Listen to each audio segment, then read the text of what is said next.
今天是我在里斯本的第2天，然后现在大概是中午左右，早上7点疗愈在台湾的个案，疗愈到刚刚11点多我才把自己整理好，然后出门觅食。今天的行程，因为我等一下下午还有一个个案结束之后呢，我就会再次出来走一走。我自己安排行程的方式就是你到当地再去决定要去哪里，然后我所有的决定都是问小雀，因为小雀他就会安排一个大众比较了解的一个行程，然后让你去参考，然后你可以在这个基础之下，然后再自己上网查说，比如说我现在在这个区域，我就直接在 Google Map 上面点说离我最近的景点，离我最近的餐厅有哪一些，然后我觉得 OK 舒服我就会去。然后我是 JP 同体，就我可以很细节的安排事情，可是我也很随意，觉得好吧，那我们就来看你此刻当下能做什么就做什么，就也不会太强求安排。我觉得这对我来说也比较放松跟轻松，就因为不会有期待。当你不会有期待的时候，所有的事情发生在你身上，你都会觉得是惊喜。这就是里斯本的街头，很美，因为他们有很多山丘地形跟澳洲很像，所以都有很多这种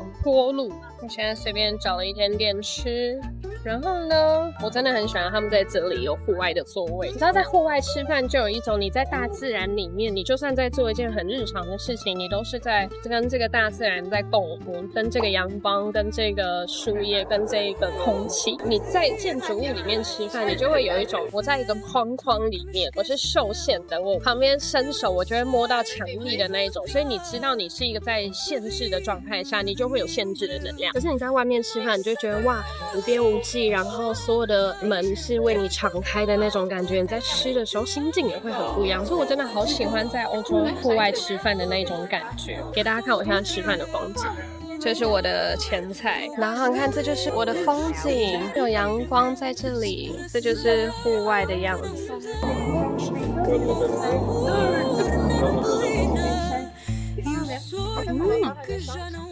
看这个沙丁鱼，哇，它面包好软哦。它滑下来 ，Oh my god！ 把它煮回去，好好吃哦。但我怎么吃的这么狼狈？比我想象中好吃好多哦。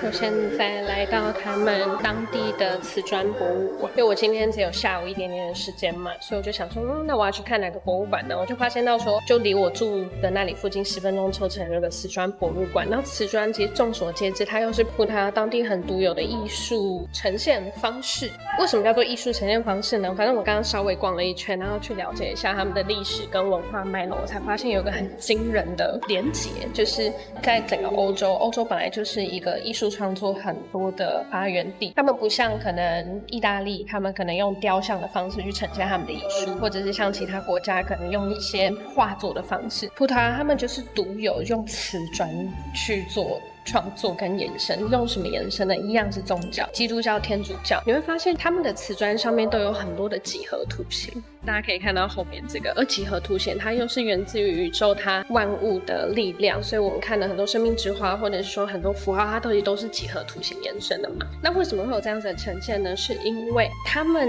相信所有的宗教、所有的神圣，它都是可以融入在生活的，所以他们选择透过瓷砖的方式去贴在他们家的墙壁上，去贴在他们建筑物上面，让他们知道说，你今天想要感受到几何图形带来的力量、神圣带来的力量，你只要回家就可以感受得到，你不一定要进到一个博物馆，或是不一定要去看一个巨大雕像，它就是融入在你的生活中。所以我就觉得哇，真的好有趣跟好棒，又对应到我们昨天讲的葡萄牙，它真的是一个在灵性奇葩上面很通透的一个国家，所以他们已经超越了我相信信仰的这个力量，而是他们相信信仰是可以融入在生活，因为信仰就在你的内在。所以我就很喜欢他们这样子的理念，这也是为什么他们的瓷砖可以这么的有名，到现在你都可以看到他们的建筑物外面还是有很多很漂亮的花砖，而且每个花砖都是很像曼陀罗一样，你就可以看到，你就肉眼看到，你就觉得哇，它真的有很强烈的灵性寓意在里面。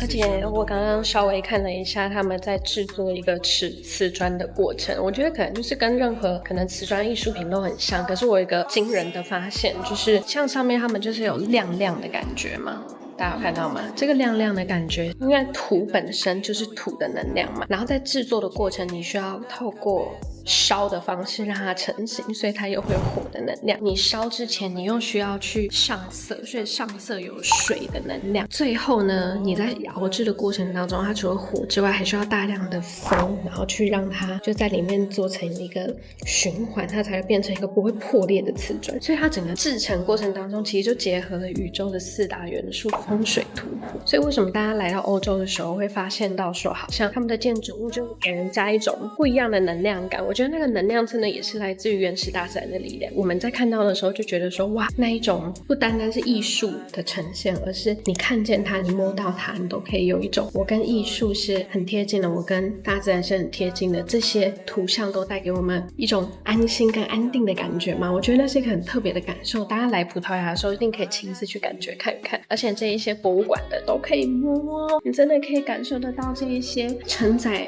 在这一片土地当中的记忆。而且这一个博物馆它之前是修道院，因为以前他们在这里的女人们就是会在这个修道院里面做这些瓷砖等等的手作，所以他们后来就直接把它改建成瓷砖博物馆，所以保留他们很原始的能量在这个地方做延伸。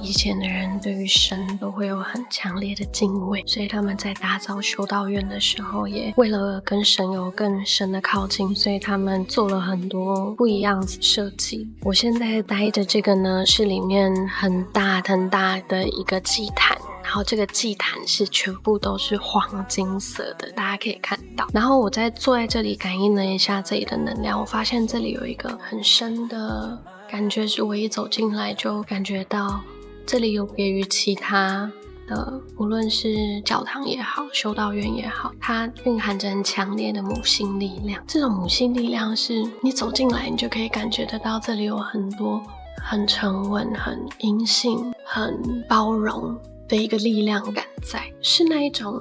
被母爱包围的一种感觉。我就发现到说这里的设计有完全不一样的结构，它下层的瓷砖呢，其实代表着很像是地母之心，然后中层你看到的是有螺旋状的柱，这样子往上，它里面包含了瓷砖，就很像是我们的地。然后呢，中间的这个圣坛就很像是我们在前往更高灵性智慧的一个路径。然后天花板呢，上面全部都是很多有关于天使啊、神话啊的一些故事跟图片，所以那种感觉就很像是这里蕴含着下中上部世界的力量。他想要告诉我们的事情是，我们的人生灵魂就是这样，你生而为人来到这个地球，你寻找自己，尝试想要去接天，接到天之后你就发现其实就是那个合一的智慧状态，如此简单而已。所以它是一个很完整的力量，你可以在这里感受到地脉、天体跟自己。所以很推荐大家来这里，就坐在这里花一点时间去感受你在这里感受到的一切。可以做哪些仪式呢？我蛮推荐大家，你可以在这里就是闭上眼睛去问自己说，现在此刻这个空间能量想要告诉我的讯息是什么，然后闭上眼睛去感觉那些回应跟召唤。我觉得可以帮助大家在这里的连接会更深。而且它这里的金啊，全部都是真的金，就他们在航海时期的时候把大量的黄金从国外运回来，上面差不多是 22K 到 24K 的金，当然就是金箔啦，就是贴在上面。可是如果你真的要把一个个挂下来，应该有好几公斤，所以它是一个你可以感受到很原始力量的一个教堂嘛。我觉得来到欧洲，我真的很喜欢这个地方的原因，是因为所有东西都很原始，没有过多的美化，就是很纯粹。他们把当下所感受到的信仰，把当下所感受到的力量创作在这一些物品物质上面。我觉得它是一个很纯粹又简单内在连接的输出模式。Sou sua fã, fã, fã. Penso em você toda hora, à noite até de manhã.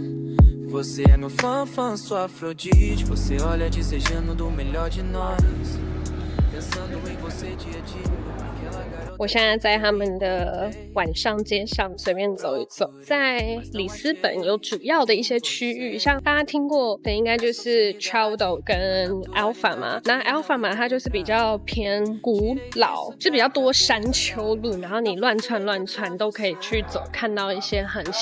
古老的建筑跟一些比较传统民情的味道。那我现在在这个 Chado， 那应该叫 Chado like 其中一个名词，然后在这里你就可以看到应该算是后面才搭建起来的建筑，那他们的建筑然后跟在这里的氛围感比较现代，就是你所有的大品牌都会在这里看到，比如说Zara、Apple 然后 H&M 这种比较大的品牌都会在这里找到，然后你也会在这里看到很多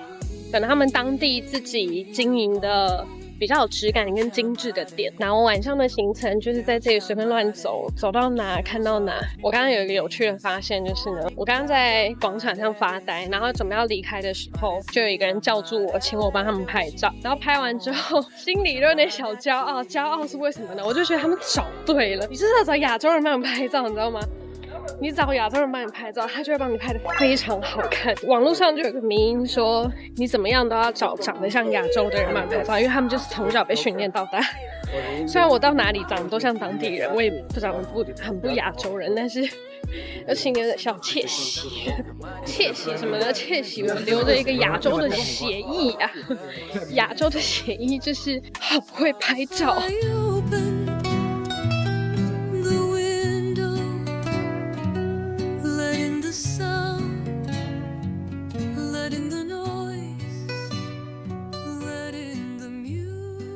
跟大家科普一下，我刚刚去圣尼古拉的大教堂，就是我旁边这一座。我刚刚只是经过，然后就想说，还是亮的耶，晚上快7点了，然后进去看一下好了。然后结果一进去，原本想说参观一下，但不知道什么就想要坐下来。然后坐下来之后呢，我就发现到他们开始在做晚祷弥撒。然后我就是开始上网查，我想说，他们在干嘛这样子？我刚刚整整坐在那里有快1个小时，然后这1个小时我就参与了他们的夜间的这样子的祈福跟祈祷，然后整个过程很有趣。我就问高林说，为什么要让我进来？然后他就说，你用心去感受你身体的震动。因为其实他们在讲经的时候完全听不懂，他就说那你就用身体去感受、去理解、去共振就好了。我就很认真的去感受这整个氛围感。这个教堂它其实是13世纪就有了，可是因为海啸之后冲垮了嘛，所以17、18世纪又重建，所以它带着一些很精致的教堂本身的设计。然后我就想说，哇，居然可以体验到在教堂里面听他们讲经，然后去感受他们是如何看待宗教的氛围感，我就觉得好酷好有趣，又是新的体验。推荐大家，大家如果有缘分，在差不多他们会在7点15分左右开始，然后平日晚上都有，你就可以静下来坐在最后面。很多仪式你不懂没关系，但你就是去感受。因为我在这个过程当中就一直感觉到我的眉心轮震动的很大很扩散。然后有趣的事情是，因为它的教堂里面的屋顶是粉红色的，所以它代表了心轮的能量。一进去你又可以感觉到它有一些金光的阳性能量，可是又有一些粉色的阴性能量同时存在，所以那种感受是很饱和跟很温暖的。